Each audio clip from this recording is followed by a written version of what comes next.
The Trek Geeks Podcast Network is proud to have Fansets as its presenting sponsor. Fansets is the place for amazing pin collectibles with over 400 officially licensed Star Trek pins and new releases every month. Stay tuned for a special discount code good on your next order at fansets.com just for Trek Geeks listeners. Fansets. Our pins have character. This episode is also sponsored by Science Division, the makers of the galaxy's first interactive tribble that you can control with your very own smartphone. See their limited edition giant silver tribble available for pre-order today at sciencediv.com. Science Division. Trouble's never been this fun.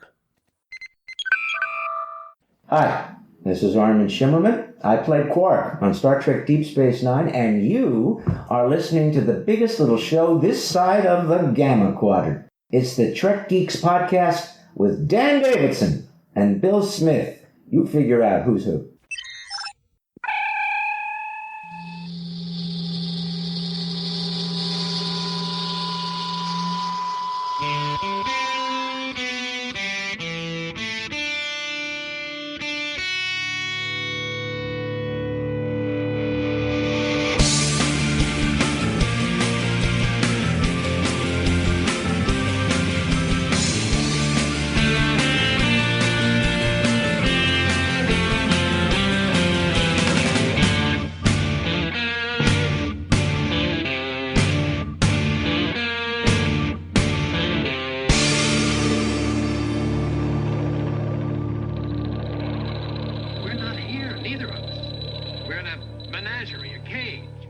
From the Travel and Entertainment Department of Pod Fleet Command, it's the biggest little show this side of the Alpha Quadrant, the flagship of the Trek Geeks Podcast Network.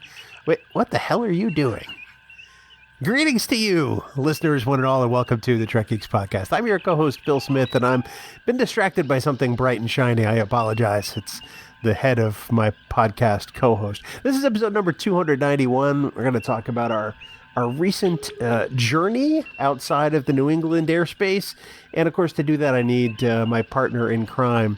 He's not that bright. I'm just going to come right out and say it right now. He's challenged in a lot of ways, not the least of which is how to use a microphone. Or to pick his teeth with a brick tool. More about that later. He's Dan Davidson, and I don't know why I'm here with him, but I am. So, hey, buddy. Hey, buddy, thanks. My head's bright when the sun or the lights are shining off of it. I guess that's the only brightness I got going for me, but it's great to be here. Yes, I am picking my teeth with a brick building separation tool, and it's kind of fun. So that's what I'll be doing today to distract you all through this awesome discussion that we're going to have about our fantastic trip to sunny, hot, deserty Las Vegas for the 56-year mission tour a couple of weeks ago. Deserty. That's a new adjective. Yeah, I like it. I'm going to use it. Hashtag deserty, everyone. No, let's not do that. Okay. But yeah, it was a fun trip, and I'm glad we're here to talk about it, man. I am too. It's the first time you and I had actually kind of ventured that way in, 3 years, honestly. Yeah. We hadn't been there since 2019. Had every intention of going in 2020, of course, but I think just about everybody we know that went has come down with something since they came back, whether it's con crud or COVID, or in my case, I had some pretty severe bronchitis, which almost turned into pneumonia.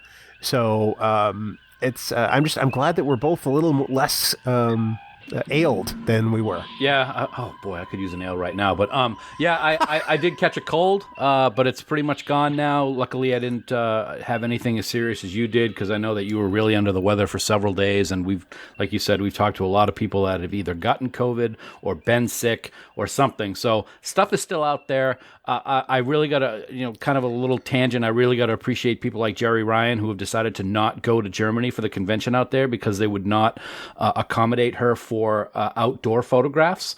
And she is very serious about face masks and protecting herself and her family from stuff that's still out there. And stuff is still out there, as we both know from what we've been dealing with over the last couple of weeks. So even with that being said, it was a fun trip. It was really great to get back out there for the first time in 3 years. It really was. Masks were required for the event, but there wasn't a whole lot of policing going on. Right. Unless you happened to be in an autograph area with a major celebrity. Other than that, I mean, we saw people walking around in some in various modes of wearing masks, whether it was not at all or kind of half wearing them. Right. We wore ours most of the time.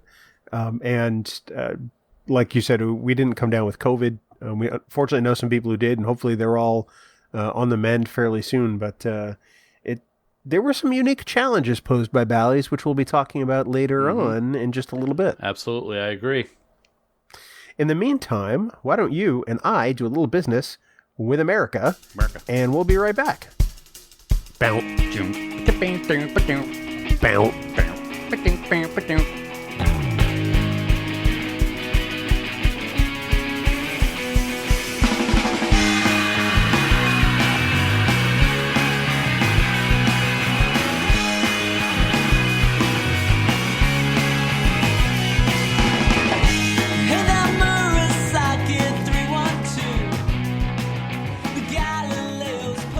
Dan, as always, we want to take this moment to thank our friends at Fansets for being the presenting sponsor of the Trek Geeks Podcast Network. Yeah, absolutely we do, man. And why not? We're just so happy to have them here on the network.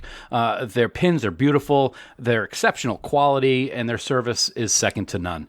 In the coming weeks, Fansets will have all kinds of new stuff available at fansets.com that were revealed in Vegas just a couple of weeks ago, like the 2 newest additions to the XL Master Ship Collection, the USS Defiant and the USS Voyager, and they are gorgeous. Also be on the lookout for the Confederation Badge / Neck Slicer from Star Trek Picard Season 2. Do not hurt people with that badge, Bill. And very soon, the one we've been waiting for, buddy, and they had the model there in Vegas. The TNG Com Badge will be coming to fansets.com in the coming weeks.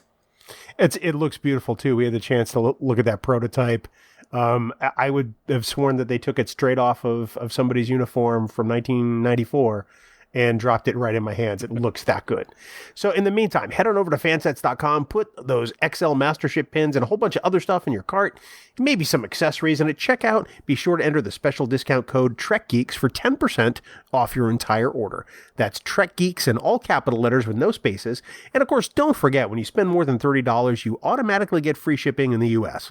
Fansets.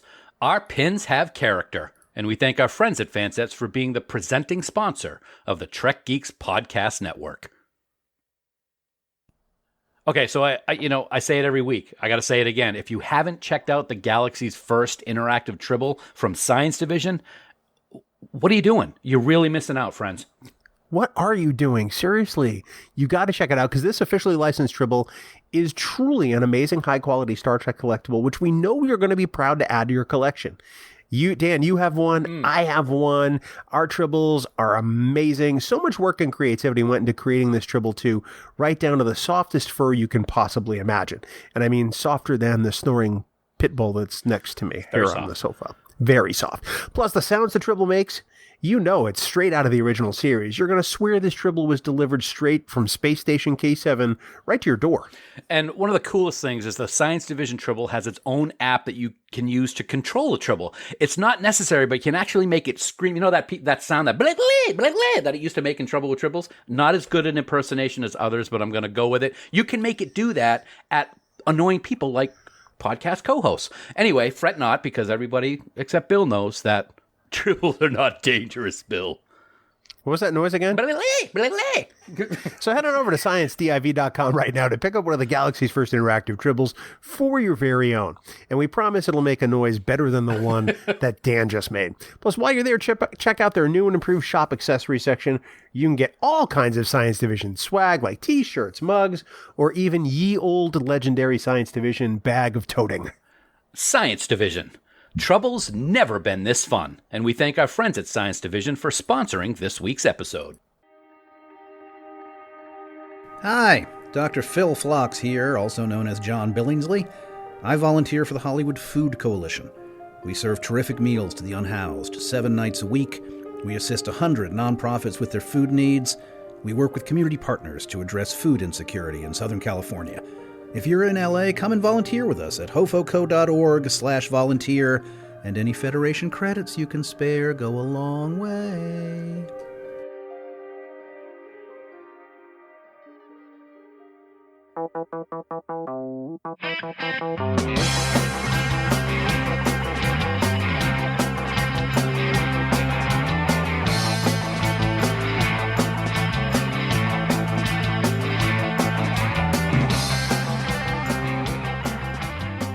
Well, buddy, here we are, back from Viva Las Vegas. Yeah, baby. Yeah.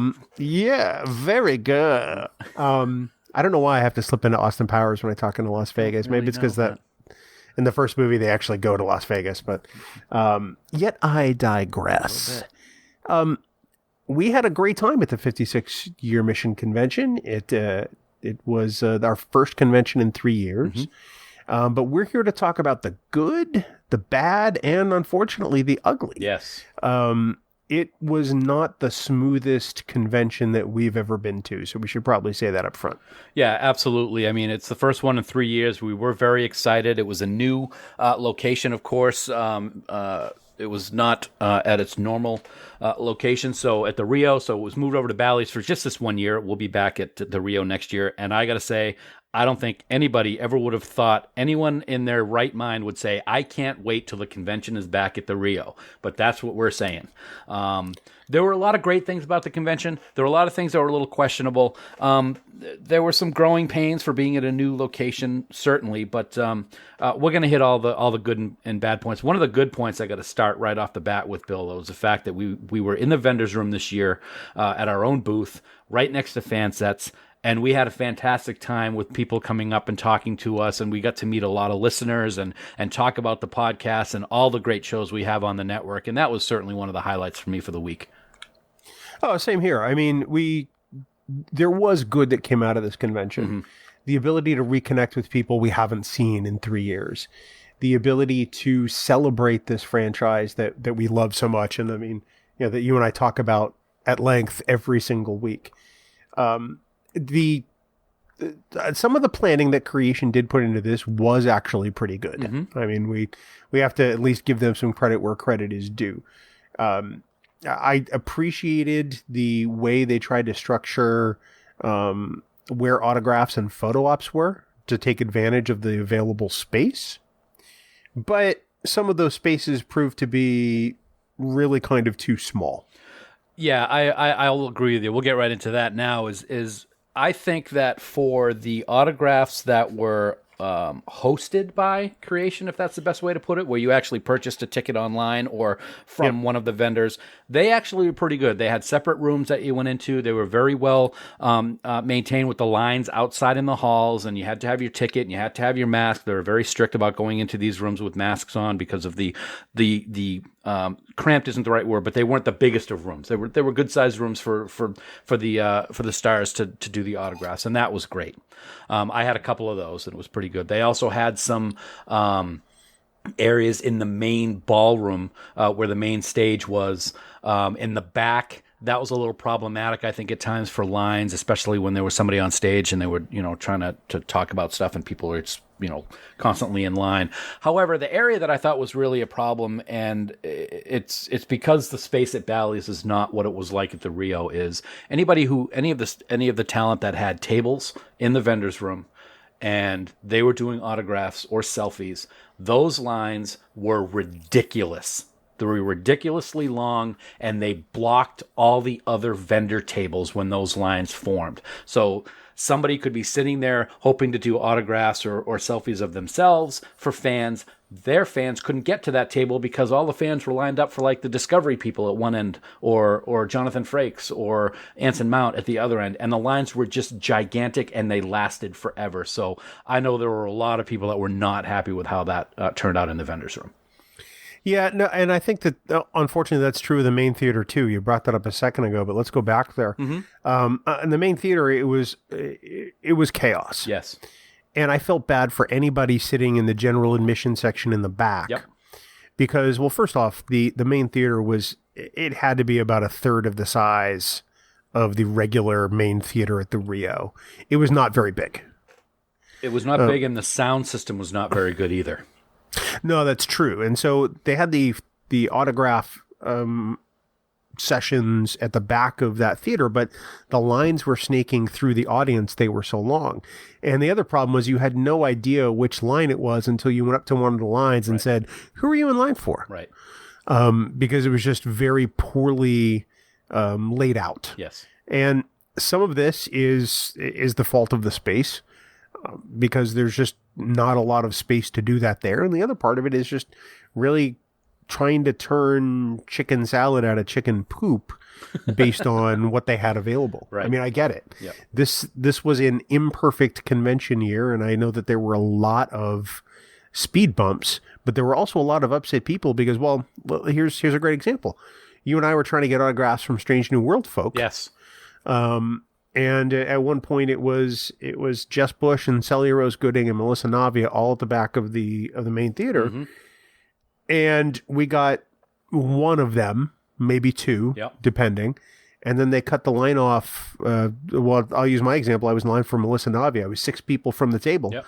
And they cut the line off because they had to take them to panel. It's like, well, you can come back later. And it's like, no, I can't actually because FanGeeks Party. we're running the biggest party of the week off site and we have to leave for that. Yep. So I was out that autograph because of the policy. And I think part of the reason, and you know, we are gonna give some blame to some of the things that went wrong to creation, but also they were very short staffed. They were asking for people to help on their website days before the event. I mean, it's just there was not a lot of staff, and got to give credit to the staff that was there. They did their best to work with what they were given.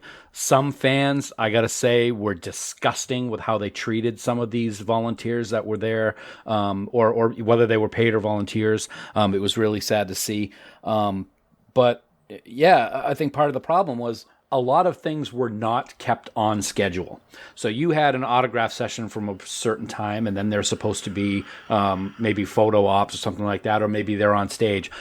Things went over all week long. Stuff was running late, and that caused problems with the other. Everything's kind of snowballed, and I think that's what happened with us. We were in line to get the autographs, and I was right there with you with 6 left to get Melissa, and boom, they closed it, and we couldn't go back because we had to head off site for our party. Frustrating, you know, you lose the money for the autograph ticket because you're not going to be able to use it. And it's just one of the examples that stuff fell through the cracks. And I think scheduling was really a problem with creation being able to handle everything over the course of the week.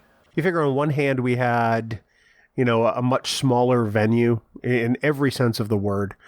Yes, it was on the Strip, but unfortunately that convention space is probably about 40 years too old for this convention. It just could not handle. I'd hate to see Vegas at its peak. Like, there's no way they could have had STLV 50 at this place. No way. That would have been a disaster, I think, yeah. It was already, you know, butts and elbows for that convention and hard to move at the Rio. Can you imagine it at not at all. Bally's? No, not at all. No. And then there was not great signage. Because we got on one line thinking it was the autograph line because it snaked all over the place and we found out that was actually the line for pictures. Yep. And we were in line about 15 minutes before we knew that was the case. Right. Now, I know a lot of people are going to say, well, you guys got the map. But that didn't matter because there was stuff on the map that wasn't, you know, there was stuff going on that wasn't on the map and things like that. And things change all the time with these conventions. So, yeah. How many app updates were there all weekend long with X has moved to this room and Y has moved to that room and the time for this has changed. So the schedule was fluid, I think is the best way to state it, based on, you know, things happening at the con. Right. Now, I don't want to seem like we're dogging on creation because we're really not trying to, because it was an imperfect situation. Yep. And honestly, they did the best they could to have this con, because they very easily could have said, you know what, the Rio's closed for renovation. We'll take a year off. Yep. Absolutely. They could have easily done that. And I think it's, you know, of course, they want to make their money like every company does. And I have no problem with that. That's why people have businesses, so that they can make money off of stuff.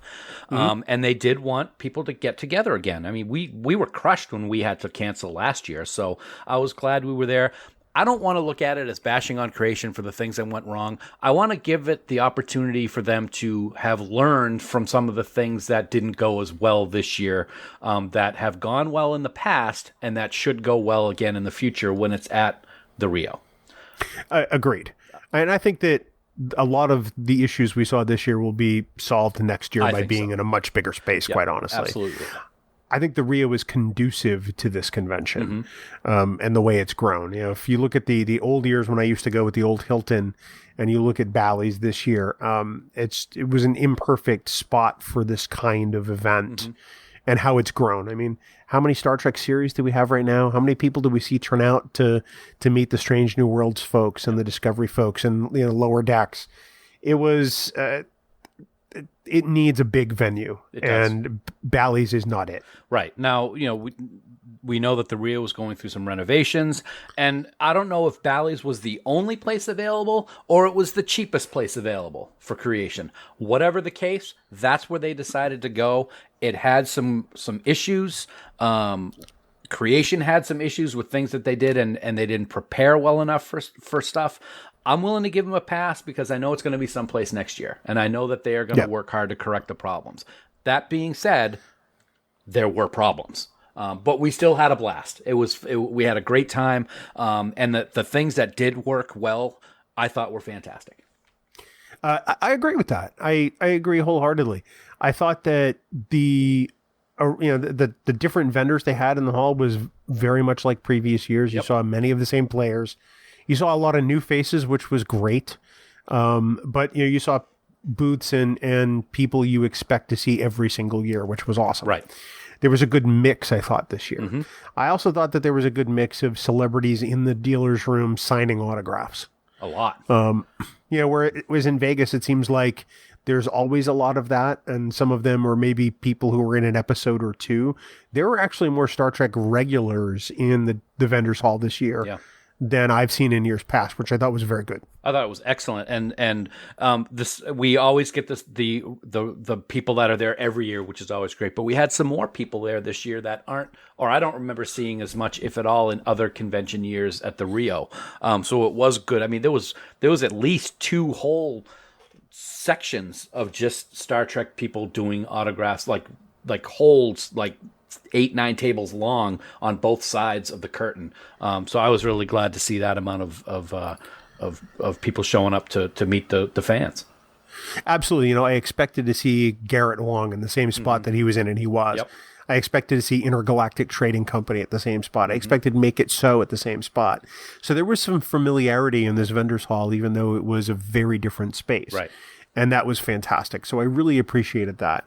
I also appreciated the fact that as much as it was weird logistically, I appreciate having the Roddenberry stage and the type of room it was in, because I think it was actually a better venue than the Rio. The Roddenberry stage was fantastic at Bally's.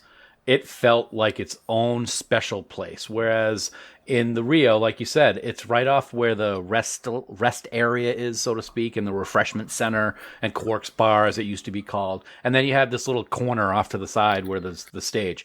This one at Bally's was fantastic. It was this huge, it was this whole ballroom all to itself, great chandeliers, very nicely decorated, and a nice big stage up in the front. And it was really well. It really put together well. And I gotta say, a lot of the stuff that happened at the Roddenberry stage was some of the best stuff of the entire convention. Well, and that's really kind of the next section is content. We saw reduced hours and later hours on the secondary stage and the Roddenberry stage due to some scheduling snafus at Bally's. Mm-hmm.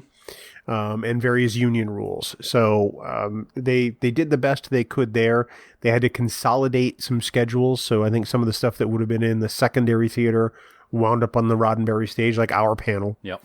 And some others. But ultimately, I thought that there was a fantastic array of content driven from fans this year. Yep. And I think it honestly is better than it has been in years past. I agree. There were very passionate people that were up on stage talking about all kinds of things. It's funny you said, Bill, the secondary stage. I don't even know where the secondary stage was this year. I didn't go to it once. I had no idea where it was or what was going on there.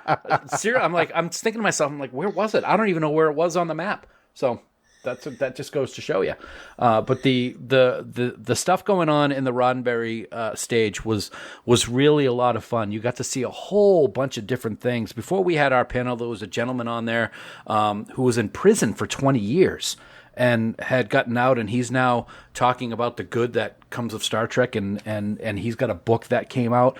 It's just amazing to see all the different areas of fandom coming out on the Roddenberry stage and talking about the thing that they love so much. It was really great to see. I agree. I think that for next year back at the Rio, they could maybe shake up the layout of the Roddenberry stage room and put the stage kind of in the end where all the tables are now. Yes. In front of the bar, and then leave that kind of corner off to the side, maybe as a much smaller area for eating and drinking, perhaps. But I really think that the content on the Roddenberry stage has really come to rival some of the main stage content. Yes. So I would love to see that for next year, and I hope that they actually do that. Yeah, and selfishly, I'll say that I had an absolute blast when we were up there for our panel for Stump the Geek Live. We had a great time. It was a lot of fun. We got heckled by a Star Trek star. He jumped up on stage and joined us, and it was just one of the highlights of the entire week. It was a lot of fun, and anytime John Billingsley gives you a hard time, you know it's going to be a good time. Absolutely. Well, the Trektivism panel was also in that space. Awesome, which obviously we have a tie to through the Trek Talks Telethon and the Hollywood Food Coalition. So very happy that Matthew had a great turnout for that particular panel. But the guys at Nerd Trek, who did their podcasting panel, which was fantastic, including, both Sabrina from Sci-Fi Sisters and our good friend Heather. I thought it was great to have some of that level of experience and cross fandom. So I really think the content this year was pretty good despite some of the panels on the main stage. Yeah, I think it's really it really says something that creation does listen to what people are saying when they get so many fans involved. Like they did on the Roddenberry stage. It's one thing to go see all the stars and everything, but when you see a packed Roddenberry stage room to see all of the friends or fellow podcasters or other people that have a specific passion for Star Trek, it was really good to see the amount of people that turned up there. And they had a bar there too, and that's always a plus. Well, yeah, absolutely. Now, it was weird that space was on the 26th floor of the hotel. And the convention was on the first floor. Yes. That was weird. Elevator wait times were not as bad as I thought they would be, although they were still bad. They were bad. They did have a couple that were specific to go straight from 1 to 26, which helped out a little bit. But if you weren't going on 1 to 26, you had less elevators to go to your room, and we suffered from that a little bit during the week. We did. I do appreciate Bally's responsiveness to make some express elevators. Yeah. In that elevator bank. I do think it helped with that particular aspect. I do think that as far as a hotel goes, Bally's is probably now my least favorite hotel in Las Vegas. I have never... Well, I've been to a lot of Vegas hotels, you know that. I've stayed almost everywhere on the Strip. Yep. Almost. There are probably 4 or 5 properties I haven't stayed at. And that by far was the smokiest casino the smelliest casino I've ever been in my life. And I've been to the casino in Montreal. and that looked like, the grandstand at Fenway Park in 1975 during a night game. All you could see is this cloud of smoke, amid the lights. Yeah. So, Bally's is not going to be anywhere I'm going to rush to stay back at ever again. Yeah, I got to agree. I've only been at a few places in Vegas. I was not really impressed with it. I will say that for the convention area itself, they were able to keep it pretty smoke free. There was no smoking allowed and stuff like that. So that was good. But yeah, walking through that casino, especially at night after the convention, if we were walking around going to a restaurant or going across the walkway to get to Paris, that was pretty disgusting. And it's surprising that they still have that allowed indoors with all the stuff that's going on where you can't smoke in a lot of places. That just hasn't taken place in Vegas yet. No, a lot of casinos have better smoke mitigation systems. And I don't know if Bally's just needs new systems or new ventilation or what the deal was. I also noticed that Bally's seemed to have a much more reduced staff. And it seemed like that perhaps they were bringing in people from other parts of the country or the world in order to work at Bally's right now. So I can appreciate that maybe they weren't operating at full capacity like they normally are. And I appreciate what their employees did, even if, as far as properties go, I think the place is a dump. I wonder if they didn't expect to have the turnout that they did, not really knowing what the Star Trek convention is like, and were kind of caught a little bit flat-footed. I don't know. That's total guess on my part, but it started when we first got there. We had to go up to the front desk, and we were second in line, and we must have waited like 20 minutes because there's only one person working the entire desk on a Tuesday morning or Wednesday morning Wednesday morning at like 8 a.m. Yeah, it was a little irritating. Now, granted, those aren't peak hours in Las Vegas because many people are still in bed. Yes, but our flight drama is a different story for a different time. Yes, it is. So yeah, I will never complain about staying at the Rio again. It won't be my favorite place. Yeah. But I'm always going to go, at least it's not Bally's. Right. And I got to thank you for that, man, because the reason that we usually stay at either the Rio or at Bally's is I've started doing cosplay stuff, and this year was no different. And it's a lot easier to do your cosplay preparation at the same place where the convention is instead of trying to find a taxi or an Uber and getting to where it is when you're all dressed up and stuff like that. So I gotta give you thanks for the sacrifice. But I'm right there with you. Bally's was not it's kind of skeevy. You know what I learned this year? What's that? Is that we actually could have stayed at Paris and it would have been a shorter walk than if you went from your room at the Rio down to the convention space. You're absolutely correct. Yep. And so I hate you. We had actually planned on doing that, and then we switched to Bally's, and we should have just stayed at Paris. Sorry. Well, odds are we still would have had to walk to that casino anyway, no matter what. That's true. But at least I wouldn't have to get outside in 100 degrees and get into a car and have my purple makeup melt. So yeah, if you're gonna stay somewhere, don't stay at Bally's. No, sorry, Bally's. Nope, you're not going to get our 5-star review on Yelp or whatever the hell the hotel place is. Hotels.com. There you go. Who are not sponsors of this fine podcast. Not at all, and now probably never will be. I do think that the array of celebrities they had was actually pretty great. Mm-hmm. They had over 130 guests, yes. And I'm going to say that maybe 100 of those were people who had actually been in Star Trek, or maybe close to 100, because we were among those 130 guests, and well, we're not exactly royalty. I don't think so. Not at all. But you know what? We'll take it. But yeah, they had some good names. They had people on stage, like we said, on that main stage, doing what they always do. I happened to be in line a couple of times. Walter Koenig was on stage. I felt really bad for him, to be honest with you. And I was in line when Shatner was on stage. And I guess there was some great panels, like with the Discovery cast and the Strange New World cast. So they had the things that everybody expects to be there, but it was good to see so many faces. It really was. I appreciated that so many people that we know turned out instead of taking the year off. Mm-hmm. I mean, I know some people went to some other cons and some people did the cruise earlier in the year and whatever else, but it was good to see many of the same core group that we see every single year in Vegas back in Las Vegas. Mm-hmm. I think that was a really great sign. It just goes to show that even though it's not the official Star Trek convention, it's the Star Trek convention. In my mind, it's the place where everybody wants to be. It's the biggest one, and everybody wants to be there. Well, then let's talk about the other place in Vegas people want to be at, and that is the FanGeeks Party. And there were some great things about it. There were some not so great things about it, and we're going to be honest about it. Yep. It was not the party we planned. Correct. It was the party we had. Exactly. Go ahead. Unfortunately, Tommy Rockers was where we had it this year, right near the Rio. It would have been a very short drive if we had been at the Rio this year, but it wasn't. And unbeknownst to us, until right before we headed out to Vegas, they decided to book some live music for the exact same time that we were having our FanGeeks party, and that kind of threw a monkey wrench into our plans on what we wanted to do and how we wanted to handle our party like we do every year. It's pretty much us from the beginning to the end, and we had to kind of go in between musical sets that, I'm going to be honest, I didn't care for. People were not happy because it was loud, and unfortunately we worked through it. We were able to do the party and have a good time, but it definitely was not what we had expected. No, we found out about, I want to say maybe 12 days before the party, which didn't give us any time to maybe try to find a different location. Yep.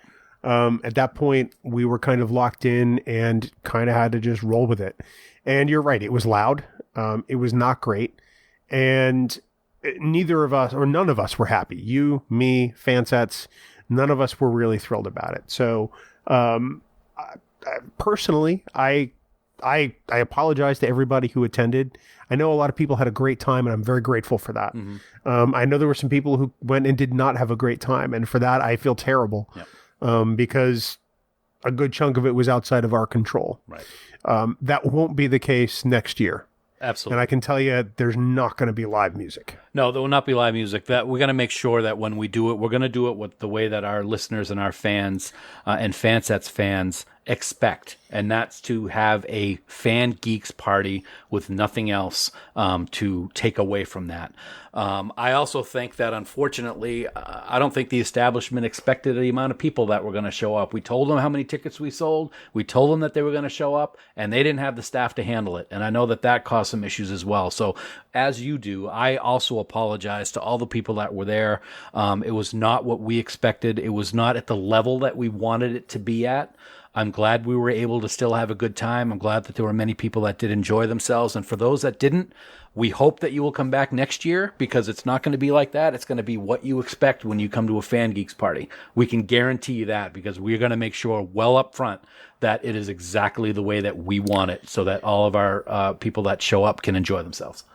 Well, our requirements were very simple. We told them we need 2 working mics, and we need time to do a lot of giveaways, because we talk usually 2 hours wall to wall, giving away a ton of stuff. And our opportunities to do that were kind of in between mini sets of songs.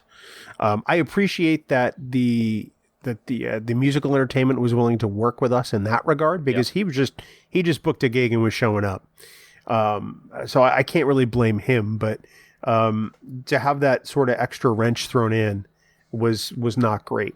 The venue was not prepared, and we told them we were going to put 300 Trekkies in a room, and they admitted they didn't believe us. Right. Unfortunately. Yeah. So it is what it is. On the bright side, a whole bunch of people left with a whole bunch of cool pins. A lot of pins. Which was very, very exciting. And we had actual celebrities drop in at the party. Yeah, we actually did. Cool Waters brought their entourage, and they were there for pretty much the whole night. And I'm not going to remember all the names. You know how I am with names. But of course, Deep Roy from Star Trek 2009 was there, which was great. I did not know that was going to happen. The big name of the night, of course, Doug Jones was there, and he was fantastic and gracious, as he always is. There were a whole bunch of folks there from Discovery, and they sat in the back room, and not the back room, but off to the side of where the stage was, and they had dinner, and we actually did something that we didn't expect was going to happen. We didn't know this was going to happen, and it ended up being wonderful. And that is, we had a live auction to raise money for Ken Mitchell's family for his medical costs, and Cool Waters had some gift bags that they auctioned off, which had some special FanSets pins in it. FanSets offered a couple things, including one of the sets of the memorial pins, autographed by several of the people that were there at the FanGeeks party, and we ended up raising. It was over $3,000, wasn't it? Or very close to $3,000. I think it was pretty close to $3,000. Just there at the FanGeeks party. And one of the things, I'm going to call out somebody very special right now, and that, of course, is Steve Bovia, who's one of our Patreons. He's a wonderful guy. He's Mike's father and Emily's grandfather.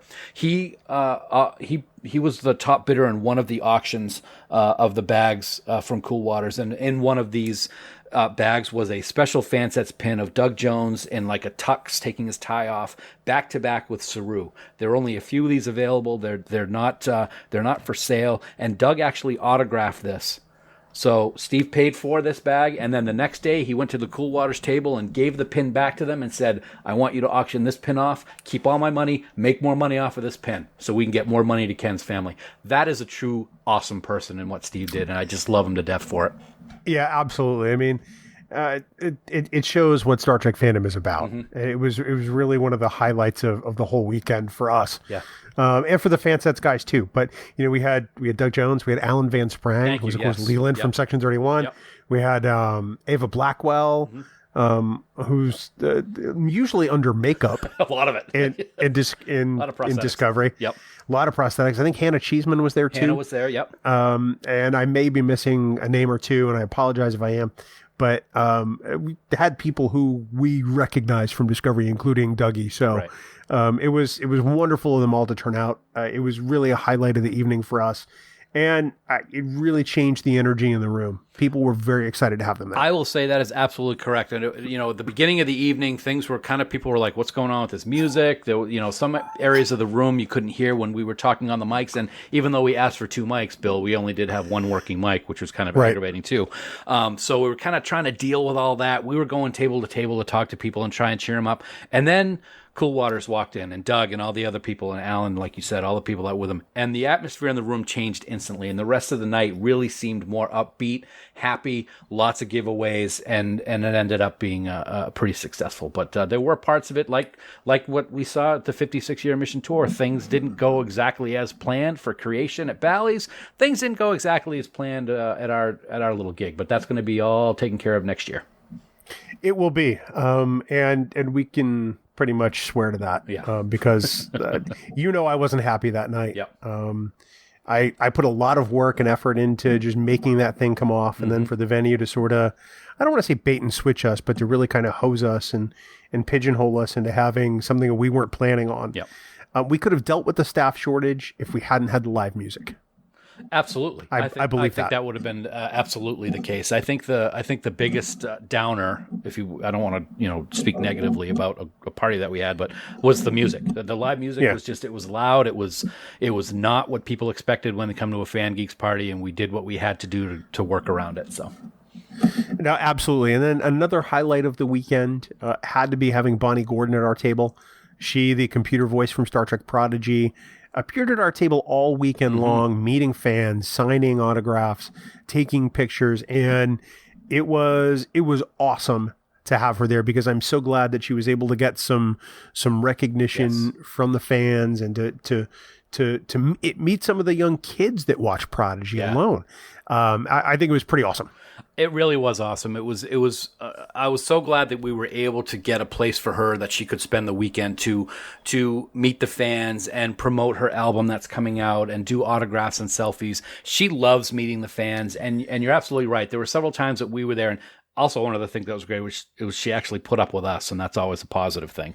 But she was able to talk to many young people who love the show. So to be able to talk to them and talk about how she's a computer voice and it's so great. It was one of the highlights because we get to see it a lot because we'd be at the booth standing, watching what's going on. She had people all weekend there, and she was there almost the entire time that the vendor's room was open. So I thought it was fantastic that we were able to spend time with her and talk to her and have a chance for her to meet her fans. It was really something special. It's amazing. Did you ever find the booth? You're such a jerk. Because Bonnie was there more than you. That's true, but when Thanos comes a calling, you got to go do what you got to do. So and Galt, yeah, and so and your adoring public, and people, like I said before, people. I got to be there for the people, man. No, it's got nothing to do with the people. It's got everything to do with. All right, so here we are. It's what, the Friday afternoon, I think it was. I'm standing there. You grab Lou, and you guys go over to see Sonequa Martin Green, and I'm standing at the booth going, is somebody going to invite me? When did we go see Sonequa? Oh, no, it was Tawny. I'm sorry. It was Tawny. Oh, that's right. It was Tawny. Well, that's because somebody grabbed me. Oh, that was, was it Sabrina? No, who was it who grabbed me and then we grabbed... It was Yvette. Yvette. It was Yvette, yeah. So, but you grabbed Lou and said, let's go. And I'm like, what the... Hey, I wanted to represent the network as best as possible. So that's why you had Yvette. Exactly. So now I got to take one of them. That's good. Yes, that's true. When those things happen fast, my brain doesn't work right. You did the same thing to me with Kate Mulgrew. That's what I mean. It doesn't work right. I'm like, what? Kate? Everything else is blocked out. I'm like, Bill who? Let's go. You hosed me twice. That's all right. Kate didn't want to see you anyway. Yeah, she sure as hell didn't want to see you. So, man. Yeah, it was really, it was something. And I will give credit. I was not at the booth a lot. I had cosplay 2 days and I was roaming around and having a great time. And so I that will not be the case next year. Next year I'll be cosplaying 3 days. So next year we're going to reduce your cosplaying to 1 day. Yes, it will be 1 day next year. I think that's it. That's all I'm going to do. So I can be there to help out the network, my friend. Yeah, it's just about time you did something. Farkism Poetry live at the Rio. No. And maybe if you did Farkism Haiku. Ooh, I like that. Farku. think we'll do that. No. Farkism haiku. I did not create a portmanteau of those words on purpose. Who? Just look it up. Okay. It's a combination of two words. Like, here's a great example. Brangelina. Ooh, that one I know. Okay. That's a portmanteau. Thank you. All right. Okay. Gotcha. Thanks, pal. It's a French thing. Don't ask me anymore. So yeah, all in all, not the worst convention I've ever been to. No. Not the best Vegas I've ever been to, but man, it was really great to be back and to experience Vegas again. Being on the Strip did not suck. No, it didn't. It really didn't. I thought that was really very cool. I really liked that a lot. One of the other things I wanted to mention real quickly, man, it doesn't have to do so much with the convention, but we were able to have an incredible evening on Saturday night. We went to a party to kick off Trek Talks 2. That was really something. Amy and Simon, who are big supporters of Hollywood Food Coalition, got a little get together for people, and there were Star Trek stars there. Rod Roddenberry showed up, and John Billingsley was there. Anthony Montgomery. There were just a whole bunch of people. Sirach showed up to celebrate what we are doing on January 14th, 2023, when we have our second Trek Talks event. It was really a lot of fun. People were excited about it. People want to help and they want to be involved in this because it really is. It's exactly what Star Trek is all about. So I'm glad we were able to do that. And then, of course, you and I got to have a fantastic dinner with John Billingsley. Had a great time. He is a character, and watching him gnaw on a tomahawk chop steak bone was something that I'll never forget. Well, you undercut the lead there for a minute, so let's go back to the party for a second. 60th floor of the Delano Hotel, which is adjacent to Mandalay Bay, in a suite, open bar, hors d'oeuvres, a great collection of people. We recorded a brief video shot by David Livingston, longtime Star Trek director, who we're going to talk about in a little bit. And it was a great night of coming together with people who really was who support this effort and who are looking to help make this telethon really even better in 2023. We're crazy, but there's a potential this event could be even longer. Yes, we have talked about that, and I'm not going to be surprised if it is. Let's just say that we listen to the voice of the people. You talk about that a lot, but in this case, we actually did. Yep. And we're hoping to make it even bigger and even better than this past year. So, Trek Talks 2, January 14th, 2023. That's the holiday weekend for Martin Luther King Day in the United States. Yep. And it's going to be a hell of a time, dude. It is going to be a hell of a time. And even Isabella thinks it's going to be awesome. Isabella agrees. Absolutely. That's fantastic. We're going to have a great time. It's going to be just as magnificent. It's going to be bigger than it was last year. It's going to be badder. It's going to be Trekker, is what I think I said when I posted the video out. And it was really great to see the reaction that all the people that were at that party. You can tell that their hearts are in the right place, and I can't wait to raise a whole lot of money for Hollywood Food Coalition. Me either. But yeah, then we got to have steaks with Billingsley, and it was a funny night. We're sitting there at this steakhouse, and it's also a table of 3, and then this table like 10 on the other side of the room, and we're having fun back and forth talking between the two parties, and like they know him from somewhere. Right. Yeah. And like he looks really familiar. It's like I don't know what you're talking about. No, but eventually they got clued in, and it was a good night. So it was. All in all, it was a fun trip. I'm glad we did. It was good to get back out there again. It really was. Despite the fact that I came home with something worse than conch crud, but not as bad as COVID. Me? No, you came home with me. Oh. That's bad. That's why, yes, I did. Yeah. Yes, I did. Yeah. One last thing before we kind of to wrap. I have never seen the line at that hour of the morning at the airport that long. Oh, my goodness. To go through Southwest, and man, did it move. It did. It really did. We got there well ahead of schedule, and we saw the line for the luggage, and we're like, we're not going to get on our flight. It was like that long, but we got through that entire line of at least 300 people in like 15 minutes. It was incredible how fast it moved. So, yeah. I was stunned. Yep. I'm amazed that we got on our plane, quite honestly. Yeah, we did, and it was a nice eventless ride home. Not like the way out there, which we're not going to talk about. What's 9 hours in Chicago? Come on. It's a big overnight. It's a big deal. In a really crappy airport. Yep. Yeah. So, Dan, that concludes our look at Vegas. I can honestly say that as we look to do this next year in 322 days, Oh, yes. that it'll be good to get back to the Rio. It'll be good to be back earlier in August. Yes, first week of August again, which is good. I think that, with it being at the end of the month it was this year, not as many people could enjoy it because school starts there middle of August, if not sooner than that. So, it'll be good to be back on schedule of the normal time.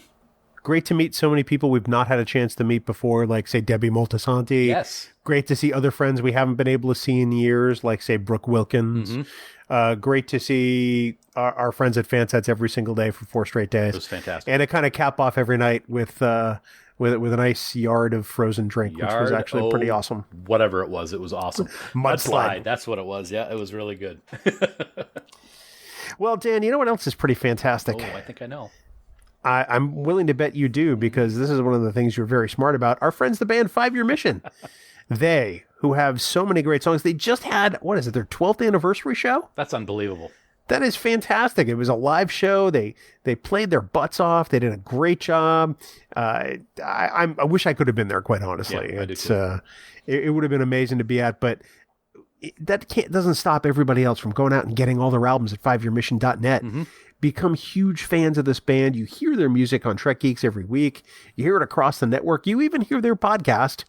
They're rather eponymously named 5 Year Mission, the podcast, on the Trek Geeks Podcast Network. Awesome. They are huge fans of Star Trek, so you should be huge fans of them, Dan. I am a huge fan of them, and I just got to say right now, I said it last week, Creation.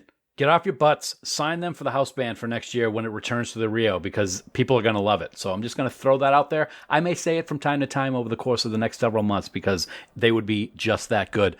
Also, something that's just that good, Bill, is I just watched another great episode. You're going to love it. Remember that time when the drummer and one of the guitarists from 5 Year Mission were trying to figure out who was going to write the next song, and their Katras actually switched bodies? Oh, my poor Andy in Rittenhouse. Trying to figure out how to help set things straight without screwing things up royally. It was awesome. Strange New Worlds, Season 1, Episode 5, Fark Amuck, or Spock a Fark, or maybe even Fark a Fark. Look at that. How many farks is that in one sentence? You're welcome. You're welcome, Bill. Is that a record? I think it is, and it's one that I'm going to work on breaking. No, please. I beg you, for the children, please don't. So out of the 3, which one would you choose? That's like asking, which method do I want to choose to die? Wow. Yeah. This is like the worst game of Marry F Kill ever. Fark. Yeah. Beer can chicken. Yeah. 5yearmission.net. Yeah. Please don't encourage Dan. Just go get their music. Get 5 Year Mission's tunes in your brain. Go now. Go. Of course, don't forget, you too can support the Trek Geeks Podcast Network by subscribing to us on Patreon, where you can get some special exclusive perks and raw audio. And Dan, just so many people who help make the Trek Geeks Podcast Network happen every single month for us. Absolutely. We were so happy to meet several of them out in Vegas. We were able to give them their Patreon pins from last year. We're going to be sending those out real soon, and we're going to be displaying what we have in store for the 2022 pin very soon. But right now, don't worry about perks. We just want to thank our associate producers for Trek Geeks. We are so grateful for everything they do. So thank you so much, Vikram Bhatt, Brad DeMag, William Edward M. Jr., Patrick Escudero, Andy Fark, Kimberly Francis, Jonathan Hamilton, Peter Hong, William Jackson, Ryan Jeffs, John Krikorian, Sean Lynn, Rick Mason, Jamie McGregor, Ross McKinney, Jim McMahon, Aaron Mollenkoff, Casey Pettit. No, Casey Pettit's on your list now. Scratch Casey Pettit off the associate producers. Helen Reed, Sarah Rutlinger, Tim Robertson, Desi Rogers, Greg Rozier, Eric Sakian, Adam Sanders, Tim Serdar, Heather Sohn, Blake Strike, Rick Tatro, Lisa Tomlinson, Ron Robel, and the gracious and wonderful Kenny Hutchins. Oh, is it my turn? I'm sorry. Turn. That's a long list. Sorry. That's a long list, and it's a lot to listen to your voice for that length of time. You're welcome. Yeah. I also want to thank our Trek Geeks producers for their support. They are Mike Bovia, Steve Bovia. Hey, funny, we talked about him earlier. Yeah, we did. Chaz Bradshaw, Kyle Castillo, Peter Craig, Andy Davenport, Craig Ewing, Jackie and Chris Hackney, Kimberly Hartman, David Hood, Lionel Marchand, Matt McGonigal, Darren Metcalf, Charlie Mulvey, Sean O'Halloran, he of Biscuit Works, Jamie Rogers, Major Self, Casey Shafsky, Terry Shull, Jim Stoffel, good to see you, Jim, Chris Trabuzio, Ken Tripp, Christina Werther, who is on time 100% of the time, and the lovely and talented Jess Vashon. Dan, the senior producer of Trek Geeks, is the astronomically awesome Jude Tatman. Always astronomically awesome. Indeed, you too can become a producer in the Trek Geeks Podcast Network, and it is so easy to do. Head on over to patreon.com/TrekGeeks for all the details. Dan, next week, we are going to welcome a Star Trek legend and someone who's become a dear friend of both of us. Yes. And he works on the other side of the camera. Yeah, absolutely. We're very excited about this, buddy. We've had the pleasure of getting to know this legendary director during our Trek Talks preparation over the last year or so, and he truly is one of the nicest people we've ever known. From his dedication to helping those in need, to his work with the Hollywood Food Coalition, to being the man who holds the record of directing over 60 Star Trek episodes, it'll be our honor and pleasure to welcome Mr. David Livingston to the show next week on Trek Geeks, the flagship of the Trek Geeks Podcast Network. You know, if you told me 2 years ago that we would have a great friendship with someone who's directed 62 episodes of Star Trek across Next Gen and Voyager and Deep Space Nine and Enterprise, I would not have believed you. But David Livingston is such a wonderful, wonderful guy. Such a gentleman in the truest sense of the word. It was so great to see him and his wife in Las Vegas and their dog. Their dog walked right up to our hey, Pop, and then I look up and it's David Livingston. I'm like, oh, hey, I know. I know. It'll be good to catch up with David because I think that the people really appreciate his work, and sometimes they don't even know that they've seen his episodes. Exactly. Like The Visitor, first and foremost, comes to mind. Absolutely. Or he wrote the story for the Deep Space Nine episode, The Nagus, which I just realized this week. But David Livingston next week here on the flagship. Of course, for more great Star Trek discussion, please, everyone, check out the other member podcasts on our network. So many great shows that we love having on our network, all from passionate fans who just want to support Star Trek and celebrate Gene's vision. You can find all our podcasts in the very free Trek Geeks mobile app, or get a link to your favorite podcast player by visiting trekgeeks.com/listen. The Trek Geeks Podcast Network. No one talks Trek like we do. And no one could. And of course, for all the news on all the Star Trek CO, please visit our great friends at treknews.net. For now, this has been episode number 291, Dan. 9 away from 300. Wow. Live long and prosper. Coco 11. No. Sorry. You are not going to besmirch the memory of Sammy Davis Jr. Merch. I like that word. by doing Coco 11. Okay. What is wrong with you? Sorry. It's Vegas. Sorry. Music for Trek Geeks is provided by 5 Year Mission. They're writing an original song for each episode of Star Trek. Hear more of their music at 5yearmission.net.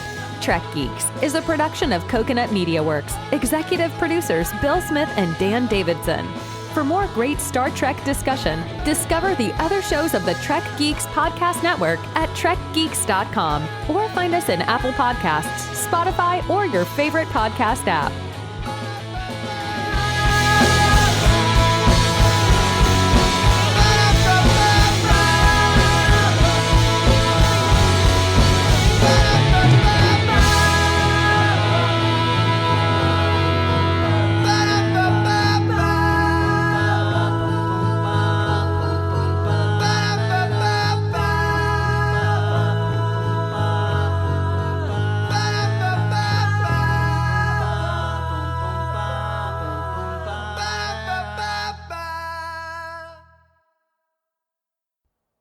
Bing bong. Bing bong. Gotcha. Beat you. Bing bong, Dan. Oh, God. Here we go. Bing bong. Mm-hmm. Welcome to this recording of the Trek Geeks podcast, a Star Trek podcast. I'm your co-host, Bill Smith. And Dan, it's a joy to welcome you here to our recording today. Thanks. Thank you. Today we have a wonderful topic on tap. Oh, on tap. I Where- like that. Dan, please let me get through my introduction. where we are going to discuss our sojourn to the municipality of Las Vegas, Nevada, which has been described by many over the years as fabulous. Were you aware of that, Dan? No. This is the best you've ever been on our podcast. Wow. I can't say the same for you. I wish that I could get you to stick to one-word answers. Okay. Most of the time, Dan. Fine. And that's our show. Jeez. Hi. Hi. It makes me just want to finish this all that much faster so I can shoot you with it. I have in my hand, ladies and gentlemen, the Blue Bricks Star Trek First Contact phaser rifle that I promised you I would start building, Bill, and I have started building it. And it is a lot of fun. I got a little trigger. Pew pew. Yeah. There's a little gap there in between the trigger housing and the body. I'm trying to fix that. I'm not sure if it's supposed to be like that or not, but it's I don't know. I'll have to work at it, but it's irritating me. I will tell you that. I'm glad that you know. Your face irritates me. So okay, well, all right. I wonder if they have like a customer service where I can ask them about that. Well, how are you asking me? I don't know, because you built them already. You built stuff from them already. You big jerk. I have one set in process, just like you. You were at the same spot I am at. I thought you did one already. Of Blue No, Bricks. if you'd paid attention to my Twitter, you'll see that it's in process. Oh, you know what I'm doing? I am mixing up. You're projecting the Atari 2600 that you worked on, and now the Blue Bricks Enterprise D. That's the problem. Yeah. Dummy. So this is a fantastic kit. It's very, very solid and well put together, and I'm enjoying it immensely. All of the Blue Brick stuff seems to be really amazing. Yeah, I can see myself getting a few of these because they're pretty awesome. Yeah, and price-wise, they're comparable or a little cheaper in some areas. Yep. Than that other big brick company. Big brick. Yep. The big brick. Your face is a big brick. At the big brick house. Mighty, letting it all hang out. Yeah. The Commodores. Wow. Yeah. Oh, I said it. That's all right. So how? Whoa. So how are you? Okay. There you go. It's the horn part. I'm sore. So I'm driving down the road the other day, and I have on I think it's a Spotify daily mix or some random Spotify decades channel or whatever. I don't remember what it was. And all of a sudden, Lido Shuffle comes on, and all I can think of is the unintelligible lyrics that we did in the outtake one year. God, it's got to be like 5 or 6 years ago. It's been a long time. It has been a very long time. Yeah. Yeah. Getting from there to here. Rockasmilo. Rockasmilo. Hashtag Rockasmilo. Rockasmilo. Yep. So yeah, that was funny. So it's funny. Sue was looking through social media the other night and found these T-shirts that have incorrect lyrics. I can't remember any of them, but I was like peeing my pants. They were so funny. And I'm like, I used to have lyrics like that on some of the songs that she was actually referring to. I was not very good at lyric remembering or knowing what they're actually saying when I was listening to these songs growing up. You're not good at word remembering now. I know. So I just make stuff up, and it's fun. Yeah. The big one has always been "Stairway to Heaven." Yeah. That's one that I was. Now, whenever we sing it, I'd say there was a wino down the road instead of whining down the road. There's a wino down the road. And so now everybody in the family sings that now when it's on. How often are you listening to Stairway to Heaven? I mean, do you go to any middle school dances? Oh, no. We listen to Amazon Music. We always do 70s rock station, and it's always on when we listen to it. It's like one of the ones that's always on, and I don't change it. I love it. I'm a huge Zepp fan now, and yeah. Really? Yeah. This is amazing, considering AC/DC is like my favorite rock band of all time. Led Zeppelin's right there. Oh, yeah, baby. This is amazing, considering that when I met you, your favorite song was "Hit Me, Baby, One More Time" by Britney Spears. I still love it. I just now have a lot more open-mindedness to that which is of the music. All right, the fact that you're classifying Britney Spears as music really is something interesting. It's on a music channel. It's on a music station. So, I'm just going with the flow. That's what I do. I'm here for the people. That's what. You can tell you were a politician's son at one point. Well, it is what it is. You got to be there for those that want you to be there. What are you even saying? I'm just, trying to fit in, man. Just trying to, take one for the team and be there for everybody. That's how it is. We lost a lot of good men out there. But you play for the Yankees. Oh. I know. Free agency, trades. Sorry, that's Wedding Crashers. Or the reasonable facsimile of a quote from Wedding Crashers. Wow. Yeah. So, okay. But you play for the Yankees. So, remember way back in the day when I made fun of Downton Abbey and then started to love it and watched it and loved it and loved it and still love it? Well, Sue introduced me to a new show. While we were in Vegas, she started watching it, and then I watched all the first season, and she rewatched it with me, and it's called Bridgerton, and it's on Netflix, and it's fantastic, and it takes place in the old London, and it's pretty cool. And I don't really like that genre, but maybe I do because now I love Downton Abbey, and I'm loving Bridgerton. So I was going to say perhaps you do. Yeah, I never really thought I did, but whatever. It's a good show. Yeah. I'm glad you enjoy it. Yeah. I got a lot of shows I got to catch up on, though. I still got to catch up on The Office, and I got to catch up on Better Call Saul, and I just don't have time. You would if you didn't watch crap like Bridgerton. Oh, wow. Ouch. Oh, my goodness. Well, no, I'm not going to watch The Office or Better Call Saul at the time that I'm watching television with my wife, because she doesn't watch those. So I'm there for my wife. So she doesn't watch Better Call Saul either? No. No. We tried watching season 1 a long time ago, and I don't think she really ever got into it. And then when I started to do the rewatch, I just did it on my own and started from the first episode again and worked my way up to where I am now, which is this season. I haven't seen any of this final season yet, and that's where I'm at. So, well, all right. There you go. As I have an Altoid. That makes for incredible podcast listening. You know what? Like I said, the people want to hear what the people want to hear. Dan eating an Altoid, crunch, crunch, crunch, yum, yum, yum. I'm there for it. I think you have a really skewed perception on what the people want to hear. Farkisms. No. You have a really skewed perception. Just in general. Okay. All right. Thank you. It's not a judgment. I'm just stating a fact. All right. Well, I appreciate that. So yeah. No, go ahead. I was going to say, dude, Killington Spartan race this past weekend. OMFG. Whoa. Not expecting that. What happened? It was whoa. I'm sorry. How's your leg? My knee is better than it was. It's still a little sensitive. It's gonna be interesting to see how I am at the gym tonight, because we're going back to the gym for the first time since the race. But that was quite a challenge, but a lot of fun. We really enjoyed ourselves. Your face is a challenge. It is, and I really enjoy my face. You have a singular appreciation for it.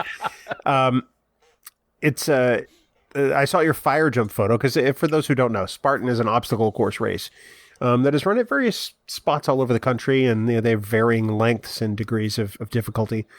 And you did one at Killington, which is really kind of considered the Super Bowl of Spartans to some extent. One of the harder courses and pieces of terrain on which to do one of those obstacle course races. Hardest.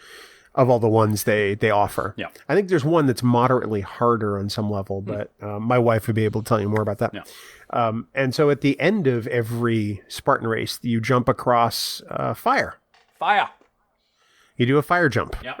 It's not like you jump over this huge bonfire. It's a small fire, and they take a photo of you as you jump over, and you did not face plant, so I'm very proud of you. Well, here's what I planned. It was the very putting a lot of strain on my knee the entire time. One of the it's not an obstacle, but one of the parts of this course is you literally climb up a 35 to 40 degree slope for 1,700 straight feet, just straight up. Yeah. It's just brutal. Then you're going across the mountain. You're carrying sandbags. You're carrying buckets of rocks and blah, blah, blah. And on the last one, it was a sandbag climb up the mountain, across the mountain, and then down. And when I was doing the across on the slant, that's where I felt my knee pop. And then going down was absolutely excruciating. It was right near the end of the race where you had one more obstacle, then an A-frame cargo net, and then jumping over the flames. I had told Sue at the beginning of the race that I was going to do like a Spider-Man pose going over those flames. I was going to try to get my legs up and my arms out. I was going to be like, wah, with shooting the webs and everything. with my knee the way it was, I'm very happy, like you said, that I didn't faceplant, because going over that thing was not easy with the way my knee was feeling, but I wanted to do it. So I didn't get the pose I wanted, but it was still awesome. It's still a fantastic photo, and they got both of you going over the fire at the same time, which is pretty fantastic. Yeah, we said, let's do this together. You want to hold hands? She says, no, I need my balance. So, so we didn't. That's because she knows that you drag everything down, Dan. Yep. Not this, though. It was great. We had a fantastic time. Speaking of dragging everything down before we start this, your birthday is in a couple of days, so happy birthday. Thanks, man. I appreciate it. You don't look a day over 60. It's amazing. I don't feel a day over 80. It's great. After this race this weekend, I really expected I would. Well, we'll make sure we get you some brand new adult diapers for next time. Great job. Got a lot, but thank you. No, thanks. I appreciate it. Yeah, I'm going to be moving my oldest into their new apartment on my birthday. So yay! Actually, day after, because my birthday's Friday. I guess I don't even see. It's not even a big deal to me. So I don't even know what day it is. Whatever. Your birthday is Friday. Thank That you. is correct. Okay, so Friday. I know these things. And then 2 weeks after, it's you. Ah. It's just about, yeah. There you go. Yeah. Okay. 2 weeks and a day. Boom. Yeah. There you go. Awesome. We're getting Jerk. old, buddy. You're getting old. I'm getting fantastic. No, you're already fantastic. No, it's varying degrees of fantastic. I may be fantastic now. In just over a couple of weeks after you, I'm going to be really fantastic. Okay, well, keep telling yourself that. No, the people tell me that because the people get what they want. Are you ready, jerk? Yes, I'm ready. Let's get out of here right now. All right. Let's go.